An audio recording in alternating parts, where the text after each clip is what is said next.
Oke. Assalamualaikum warahmatullahi wabarakatuh. Di sini saya sebagai moderator akan memandu acara dari awal hingga akhir. Nah, di sini kelompok saya akan mempresentasikan tentang obligasi asing dan Eurobond. Oke, sebelumnya mari kita berkenalan dulu dengan anggota kelompok saya.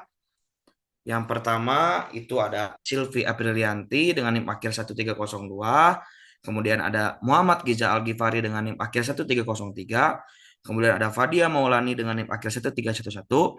Ada Amelia Putri dengan NIM akhir 1313. Ada Ipan Pauji dengan NIM akhir 1330. Ada Nur Auliail Azkia dengan NIM akhir 1342. Ada Agam Fajar Pratama dengan NIM akhir 1344. Dan juga ada Sabrina Agni Nuroni dengan NIM akhir 1348. Dan juga saya sendiri, Ferdiansyah dengan NIM akhir 1331. Kita lanjut ke slide berikutnya. Di slide berikutnya itu ada susunan presentasi. Yang pertama itu ada latar belakang, kemudian ada obligasi asing dan Eurobond, kemudian ada contoh kasus, dan terakhir itu ada penutup. Namun sayangnya di sini bukan saya yang menjelaskan, tetapi rekan saya. Kita langsung saja lanjut ke slide berikutnya. Nah, di sini ya akan dijelaskan latar belakangnya oleh teman saya yaitu Abin. Untuk Abin, waktu dan tempat saya persilahkan. Baik, terima kasih kepada Ferdiansyah. Selanjutnya saya akan menjelaskan latar belakang dari permasalahan yang kami bawakan. Pasar keuangan internasional telah berkembang menjadi salah satu pendorong utama integrasi ekonomi global. Dalam lingkungan global yang semakin terhubung, kebutuhan pendanaan lintas negara terus meningkat, memberikan ruang bagi inovasi instrumen keuangan seperti obligasi asing dan Eurobond. Kedua instrumen ini telah menjadi solusi utama bagi perusahaan dan pemerintah untuk mengakses pasar modal yang lebih luas. Ahli keuangan internasional seperti Jeff Madura menyatakan bahwa obligasi internasional memainkan peran penting dalam memberikan likuiditas global. Obligasi ini memungkinkan entitas penerbit mengakses pasar modal yang lebih besar dengan biaya yang kompetitif dibandingkan dengan pembiayaan domestik. John Dunning menekankan bahwa instrumen seperti obligasi asing dan Eurobond dapat meningkatkan daya saing seperti perusahaan di pasar global melalui optimalisasi sumber daya keuangan.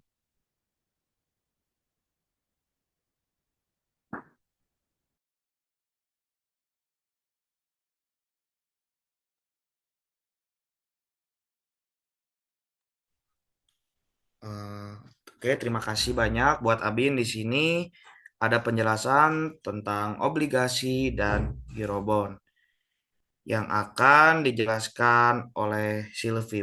Untuk Silvi, waktu dan tempat saya persilahkan. Baik, terima kasih. Di sini saya akan menjelaskan tentang apa itu obligasi asing. Obligasi asing adalah instrumen yang diterbitkan di pasar negara lain dalam mata uang lokal negara tersebut. Contohnya adalah Samurai Bonds yang diterbitkan di Jepang oleh entitas asing. Obligasi ini seringkali digunakan untuk memperluas jaringan investor di luar negeri dan memanfaatkan stabilitas mata uang lokal.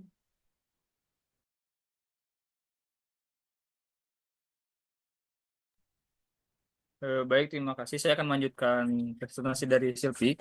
Selanjutnya ada contoh obligasi asing. Jeff Madura juga menjelaskan bahwa obligasi asing merupakan obligasi yang diterbitkan oleh perusahaan, institusi, atau pemerintah di pasar negara lain, tetapi menggunakan mata uang lokal dari negara tersebut. Obligasi ini dikelompokkan berdasarkan negara penerbitannya. Eh, Ada beberapa contoh obligasi asing, diantaranya itu yang pertama ada Yankee Bonds, obligasi yang diterbitkan oleh perusahaan atau pemerintah asing di Amerika Serikat dalam denominasi dolar Amerika Serikat. Selanjutnya ada Samurai Bonds. Obligasi ini diterbitkan oleh entitas asing di Jepang dalam bentuk yen Jepang. Nah, selanjutnya ada Bulldog Bonds. Obligasi yang diterbitkan oleh perusahaan atau pemerintah asing di Inggris dalam bentuk pound sterling. Mungkin cukup sekian. Saya kembalikan ke moderator. Terima kasih.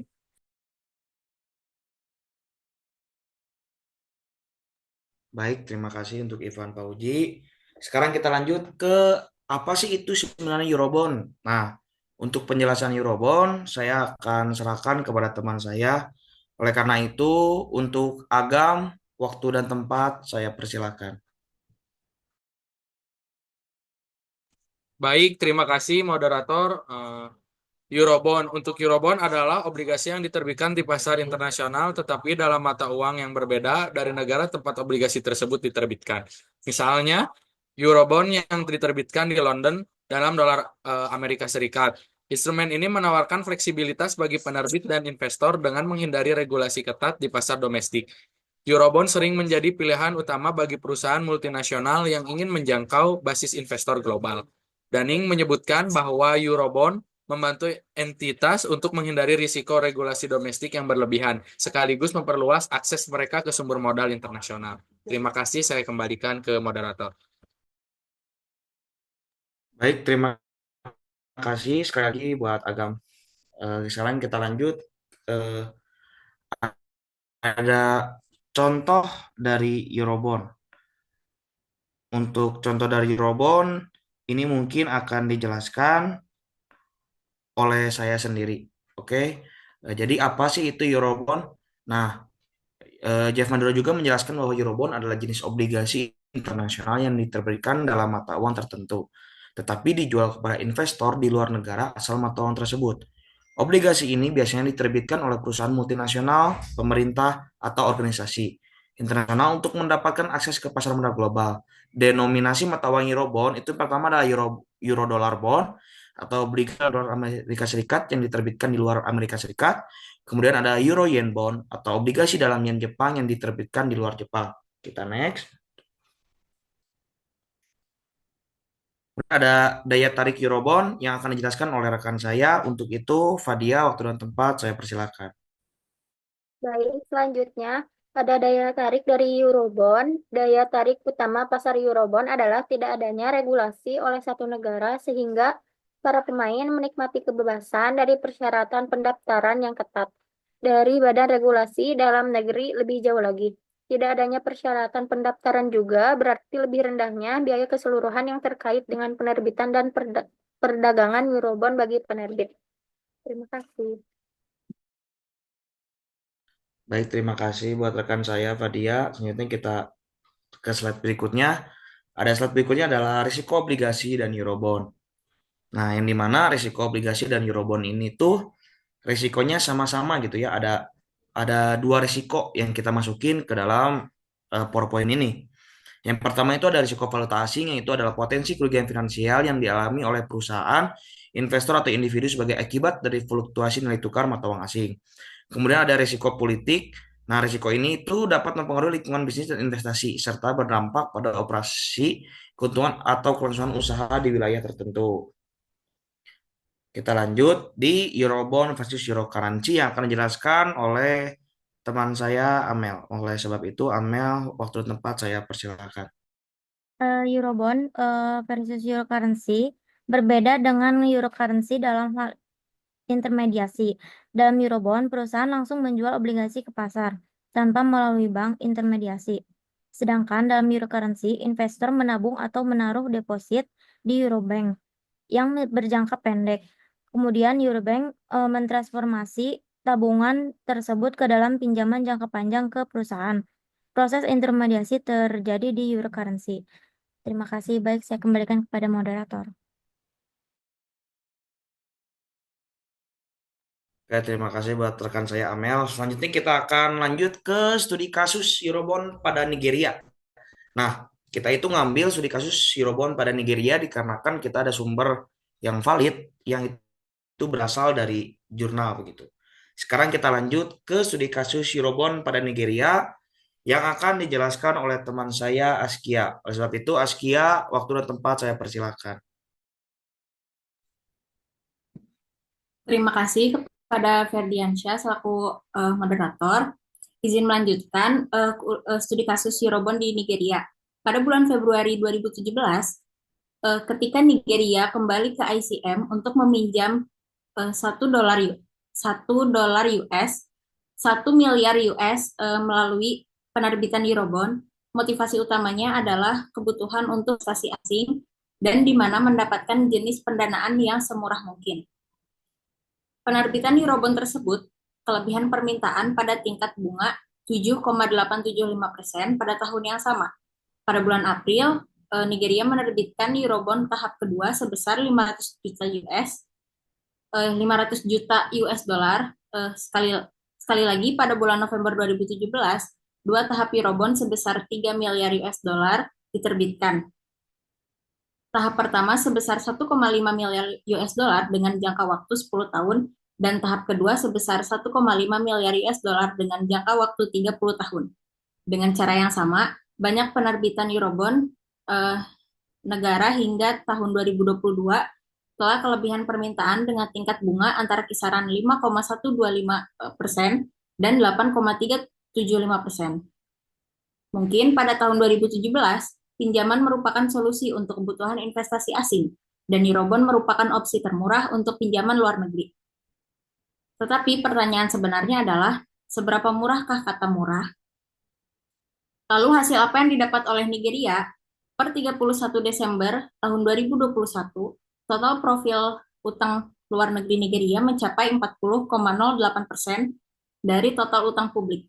Namun, posisi utang tersebut memburuk karena pinjaman tidak selalu digunakan untuk belanja modal jangka panjang atau penggunaan jangka panjang. Baru-baru ini, pada bulan Maret 2022, dilaporkan bahwa sekitar 2,2 miliar US dollar dari hasil obligasi euro tahun 2021 akan digunakan untuk mendanai subsidi bahan bakar. Selama bertahun-tahun telah dinyatakan bahwa hasil penerbitan akan digunakan untuk mendanai anggaran undang-undang atau proyek modal pembiayaan.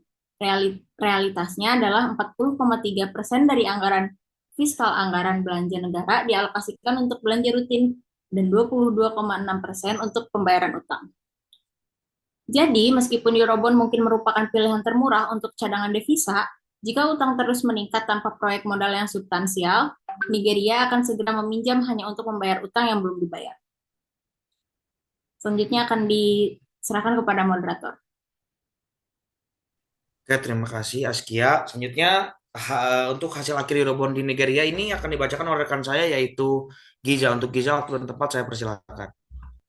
Baik, terima kasih Bapak Moderator. Di sini saya akan membacakan hasil akhir Eurobond di Nigeria. Tidak diragukan lagi bahwa Eurobonds menawarkan beberapa keuntungan bagi Nigeria dan banyak negara Afrika. Jika dibandingkan dengan pinjaman tradisional dari lembaga internasional, Eurobond adalah kurang ketat dan memungkinkan pemerintah lebih mengontrol aset dan uang yang diperolehnya. Selain itu, fakta bahwa penerbitan Eurobond telah kelebihan permintaan dalam beberapa tahun terakhir menunjukkan keinginan investor untuk berinvestasi di pasar negara berkembang dan di Nigeria. Meskipun beberapa investor masih menganggap obligasi tersebut berisiko, namun manfaat ini hanya substansial dalam jangka panjang di mana keuntungannya tidak lebih besar daripada kerugiannya.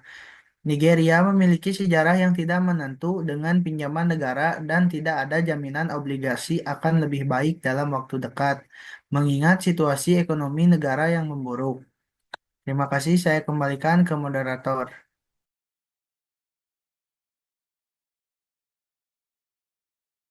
Oke, terima kasih Giza. Akhirnya kita sekarang menuju ke penghujung acara, ke bagian penutup. Dan di bagian penutup ini ada kesimpulan dan saran yang akan dijelaskan oleh Sabrina atau Abin. Untuk Sabrina dan Abin, waktu dan tempat saya persilakan.